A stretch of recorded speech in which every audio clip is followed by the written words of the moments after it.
What if I told you that every time you've called yourself lazy, you've been lying? Not on purpose, but because you believed a story that was never yours to begin with. See, laziness doesn't exist the way you think it does. It's not a character flaw, it's not wired into your DNA, and it's definitely not who you are. It's a mask. And underneath that mask, there's something far more honest, far more human, and far more fixable than you've ever been told. Stay with me, because you're watching this video for a reason. You're tired. You're exhausted from being at war with yourself. You know that feeling, don't you? That cycle where you promise yourself tonight's the night, tomorrow's the day, this time it's going to be different. You're going to wake up early, you're going to tackle that project, you're going to finally do the thing you've been putting off for weeks, maybe months, maybe years. And then morning comes, and something happens. That invisible weight settles over you. Your body feels heavy, your mind goes foggy, and suddenly scrolling through your phone feels easier than standing up. Watching one more video feels safer than starting. And by the end of the day, you're drowning in shame again, calling yourself lazy, wondering what's wrong with you, why you can't just do the thing. I've spent decades studying human behavior, working with people from every walk of life, and here's what I know with absolute certainty. You are not lazy. You have never been lazy. What you've been calling laziness is actually something else entirely. It's fear. Deep, primal, protective fear. And once you understand what you're really afraid of, everything changes. Not tomorrow, not someday, right now. In the next 10 minutes, we're going to dismantle the lie you've been telling yourself and replace it with the truth that will set you free. Here's why this matters so much. You've tried the productivity hacks, haven't you? You've read the books about waking up at 5 a.m., about eating the frog, about building atomic habits. And maybe they worked for a minute, maybe a day, maybe even a week, but then you fell off. And when you fell off, you didn't just go back to where you started, you went somewhere worse. Because now you had evidence. Evidence that you're the problem. Evidence that you can't stick to anything. Evidence that maybe, just maybe, you really are lazy. But that's not what happened. What happened is you tried to solve the wrong problem. You tried to fix laziness with discipline. And that's like trying to cure a broken arm with a pep talk. It doesn't work because the diagnosis was wrong from the start. Laziness isn't the disease, it's the symptom. And symptoms don't respond to willpower. They respond to understanding. They respond to addressing the root cause. And the root cause is fear. So let me take you somewhere. I want you to imagine something with me. Picture yourself standing in front of a door. It's a big door, solid, real. And on the other side of that door is everything you say you want. Maybe it's the business you've been dreaming about. Maybe it's the body you've been trying to build. Maybe it's the relationship you've been too scared to pursue, or the conversation you've been avoiding, or the creative project that keeps whispering your name in the middle of the night. Whatever it is, it's there, right on the other side. And you know exactly what you need to do to open that door. You've got the steps. You've got the plan. You've got the clarity. But your hand won't reach for the handle. Your feet won't move forward. And from the outside, from the perspective of everyone around you, from the perspective of that cruel voice in your own head, it looks like laziness. It looks like you just don't care enough, like you're not hungry enough, like you're not committed enough. But here's what's actually happening in that moment. And this is so important, I need you to really hear me. Your nervous system has detected a threat, not a physical threat, not a bear in the woods or a car speeding towards you, an emotional threat. Because on the other side of that door isn't just success and fulfillment and everything you've ever wanted. On the other side of that door is also visibility. It's vulnerability. It's the possibility that you'll put yourself out there and people will reject you. It's the chance that you'll discover you're not as talented as you thought, not as smart as you hoped, not as capable as you needed to believe you were in order to keep going. On the other side of that door is the risk of failing in front of people who matter to you. The risk of being seen and judged and found wanting. And so your body, your beautiful, brilliant, protective body, does exactly what it was designed to do over millions of years of evolution. It freezes. It keeps you safe. It keeps you small. It keeps you hidden. Not because you're weak, not because you're broken, but because somewhere deep inside, a part of you has decided that staying still, staying stuck, Staying in bed scrolling through your phone is safer than walking through that door and facing what's on the other side. That's not laziness. That's self-preservation. That's your nervous system trying to protect you from emotional pain the same way it would protect you from physical pain. And once you see it for what it is, once you stop fighting it and start understanding it, you can finally start speaking to it differently. You can finally start moving through it. Now, I want to share something with you. There's this beautiful metaphor I love, and it's helped me understand human transformation in a way that nothing else has. It's about a moth. You know how a moth goes through metamorphosis, right? It spins itself into a cocoon, and inside that cocoon, something extraordinary happens. The moth doesn't just change a little bit. It doesn't just grow wings and call it a day. No. Inside that cocoon, the moth completely dissolves. It becomes liquid. It breaks down into its most basic components, and then it reorganizes itself into something entirely new. From caterpillar to moth. From crawling to flying. It's one of the most profound transformations in nature. But here's the part most people don't know. If you were to find that cocoon hanging from a branch, and you saw the moth struggling inside, fighting to break free, and you decided to help, if you took a knife and carefully cut open that cocoon to make it easier, you would kill the moth. Not because you meant to, but because the struggle to break free is what strengthens its wings. The effort, the resistance, the pushing against the walls of the cocoon is what pumps fluid into the wings and makes them strong enough to carry the moth into flight. Without that struggle, the wings stay weak, shriveled, useless, and the moth dies. You are that moth. And every time you've avoided something hard, every time you've stayed in bed instead of getting up, every time you've numbed out with food or social media or Netflix or whatever your drug of choice is, every time you've called yourself lazy and beaten yourself up for not doing enough, you weren't being lazy. You were in the cocoon. You were in that dissolving phase. That phase where nothing makes sense. Where you don't recognize yourself. Where moving forward feels impossible because you don't even know what shape you're supposed to take yet. Where the old you is breaking down but the new you hasn't formed yet, and you're just this formless, confused, scared mess in the middle. But the world doesn't teach you that, does it? The world doesn't give you permission to be in process. The world teaches you to call that phase laziness, to shame it, to judge it, to rush through it as fast as possible. And so you fight the very process that's trying to transform you.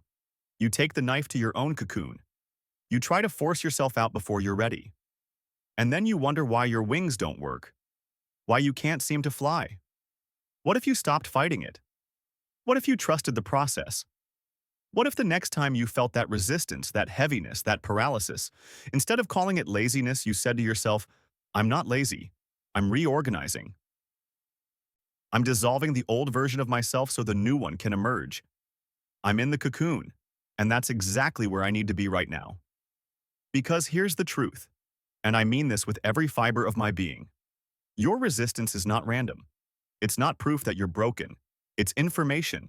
It's your body trying to tell you something your mind hasn't been willing to hear yet. Maybe the goal you're chasing isn't actually yours. Maybe it's something your parents wanted for you, or something society told you should want, or something you thought would make you worthy. Maybe the path you're on doesn't honor who you really are. Maybe you're not ready yet, and that's not a moral failure. That's just the truth. Maybe you need more time in the cocoon. And here's another truth that's going to make some of you uncomfortable, but you need to hear it. Rest is not the enemy of progress. I know we live in a world that worships hustle, that glorifies the grind. That tells you if you're not working 16-hour days and sacrificing your health and your relationships and your peace of mind, then you're not serious, you're not committed, you're lazy. But that's a lie. That's a lie told to you by people who profit from your exhaustion. Transformation doesn't happen in motion. It happens in stillness. Think about it. The moth doesn't become a moth by frantically flapping around inside the cocoon. It becomes a moth by dissolving, by resting, by allowing the process to unfold in its own time. You are not falling behind when you pause. You are not wasting time when you rest. You are integrating. You are processing. You are allowing your nervous system to recalibrate. You are giving yourself permission to be human. And that brings me to the most important truth of all. The one that changes everything if you can really take it in. You cannot shame yourself into sustainable change. You can't yell at yourself, berate yourself, punish yourself into becoming the person you want to be. I've watched people try for decades, and it never works. It might work for a day, maybe a week, if you're really good at self-punishment. But eventually, you break. Eventually, the shame becomes so heavy that you can't carry it anymore, and you collapse back into the very behavior you were trying to escape. The only thing that creates lasting change is compassion, is understanding, is looking at yourself with the same kindness you would offer someone you love. Because when you approach your fear with compassion instead of criticism, something magical happens.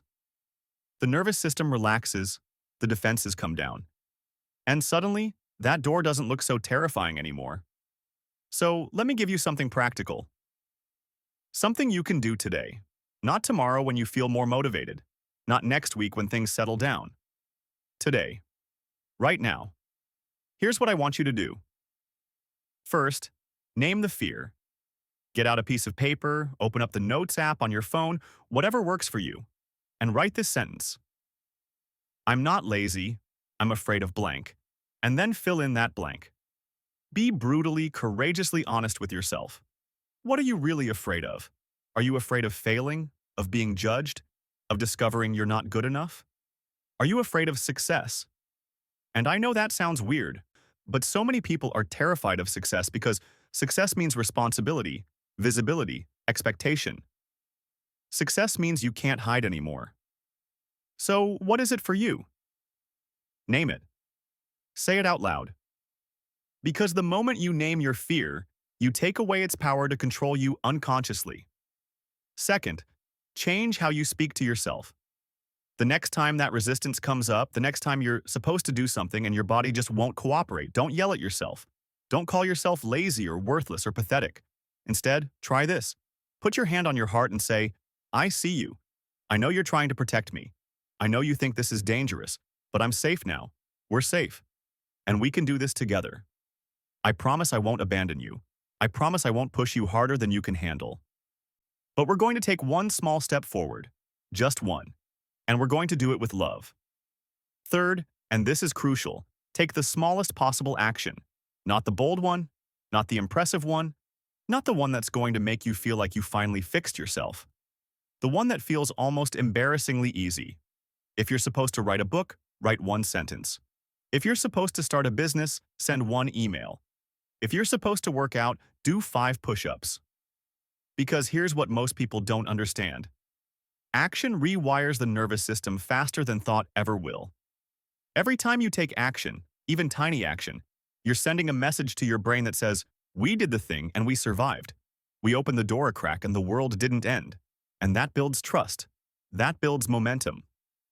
That builds a new neural pathway that says, maybe we're not as fragile as we thought. And fourth, celebrate the attempt, not the outcome. This is huge. We've been conditioned to only celebrate when we achieve the result, when we hit the goal, when we can post the before and after picture.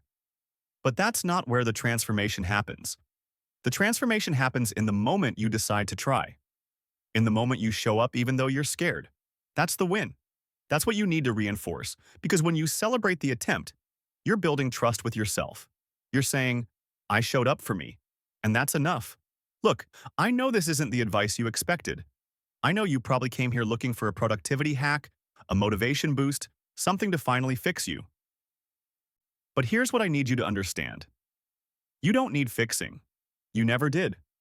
You've just been operating under the wrong assumption. You've been trying to discipline away fear, and fear doesn't work like that. Fear needs to be acknowledged, understood, and held with compassion. Fear needs to be named and spoken to gently. Fear needs to know that it's safe to let go. You're not lazy. You're afraid. And being afraid doesn't make you weak. It makes you human. It makes you someone who cares deeply about something, who wants something so badly that the possibility of losing it or failing at it feels unbearable. And that's not something to be ashamed of. That's something to be honored. So here's what I want you to take away from this. Here's what I want you to remember when that voice in your head starts calling you lazy again. You're not broken. You're not defective. You're not less than. You are in process. You are in the cocoon. You are dissolving and reorganizing and becoming something new. And that takes time. It takes patience. It takes compassion. It takes trust in yourself and in the process of transformation. And I want to give you a new mantra, something to replace that cruel voice that's been running your life. I want you to say this out loud right now with me. I am not broken. I am not lazy. I am learning to move through fear with compassion. Say it again. I am not broken. I am not lazy. I am learning to move through fear with compassion. One more time. Let it sink in. Let it replace the old story. I am not broken. I am not lazy. I am learning to move through fear with compassion. Say it every day. Say it every time that old voice shows up. Say it until you believe it. Because it's the truth. It's always been the truth.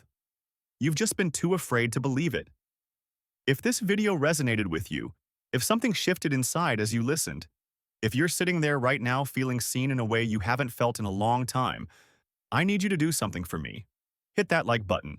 Not for the algorithm, but as a way of saying to yourself, I'm worth this. This message matters. I matter.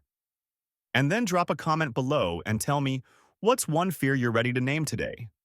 What's one thing you've been calling laziness that you now see is actually fear?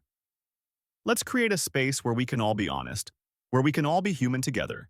And if you want more of this, if you want to keep going deeper, hit that subscribe button, because we're just getting started. We're going to keep peeling back the layers, keep dismantling the lies, keep finding the truth underneath.